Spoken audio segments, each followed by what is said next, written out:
Hi, I'm Peter VanRysdam, one of the founding partners here at 352, and today I'm going to talk to you about planning the perfect company retreat. It's been something that's really important for us, and we're actually in retreat week here at 352, so I've got some great feedback and tips that hopefully should help you guys.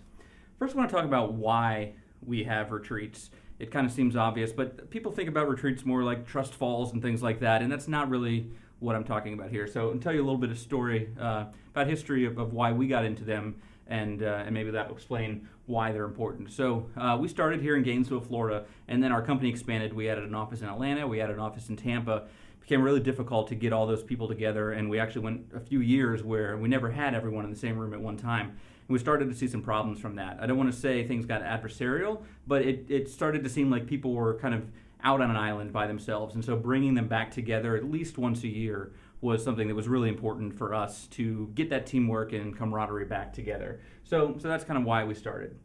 So once you're planning, you want to figure out where to do your retreat.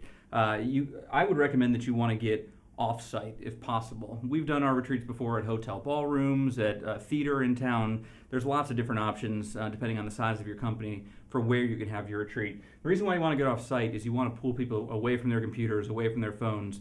Otherwise, every break you get, they're going to be running to their desk, checking their email, and they're not going to be completely engaged. You want those breaks in the day to be times when people can interact with each other and interact with people that they don't always get to see. So getting people out of the office kind of breaks up that mindset and lets people know that this is important.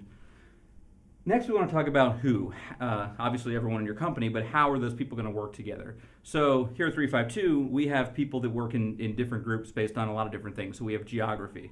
We have Tampa, Atlanta, and Gainesville, so those people are comfortable with each other.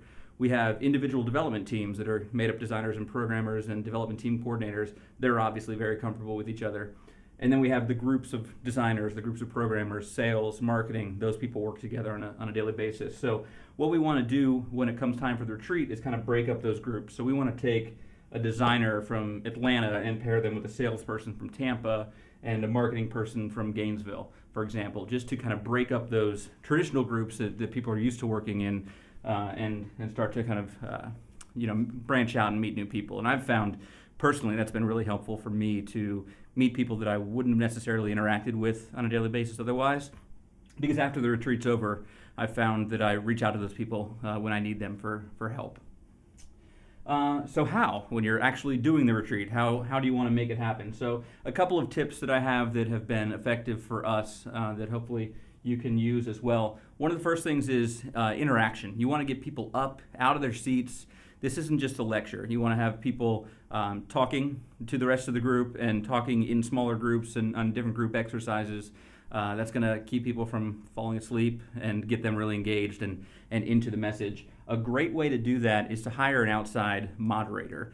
You can probably do that on a budget too by getting someone who's a colleague from maybe another company or a vendor to come in and just kind of help facilitate the conversation. And that can help you in a few ways. The biggest is if the CEO is just getting up and talking again, then it's no different than a regular staff meeting. And you want people to know that the retreat is something different. You have a goal in mind that you want to accomplish.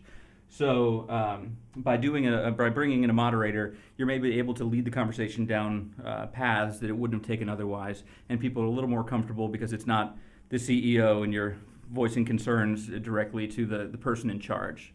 So getting everyone involved can help. And after the fact, you want to definitely make sure that you guys follow through. From a leadership perspective in a company, you want to make sure that you follow through with what comes out of the retreat.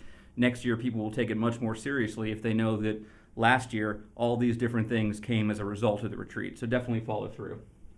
And the last thing is to party. Sounds obvious, just go out and have a few drinks, but getting people involved socially can really help kind of fix the problem that we had in the beginning for ourselves, can help that problem in your company as well. So we do that in a couple different ways. Early on in the retreat, we'll have a barbecue or something to bring people together to kind of meet and greet. People can reacclimate themselves with each other before we get to the meat and potatoes of the retreat days. In the evenings, then we'll do group dinners. We'll also do a physical activity, normally like a field day or going out and playing paintball, things like that get people interacting in different ways. And then finally, we end our retreat with a gala, our award ceremony, so everyone gets all dressed up to the nines and we have a great time. And so At this point now, you've met everyone, you've worked with them, you have collaborated with them, you've broken bread with them, you've had drinks with them, and you really are able to foster that relationship, and that's something that will last at least till the next year when you do it all again. So those are some tips for executing the perfect retreat, and I hope they help you. If you have some tips from retreats you've done or some questions, please post them in the comments on our blog and let us know. We'd love to hear your ideas and ways we can improve our own retreats. And if you like what you saw here, please be sure to subscribe to our YouTube channel. That's 352 Inc. Thank you so much, and we'll see you next time.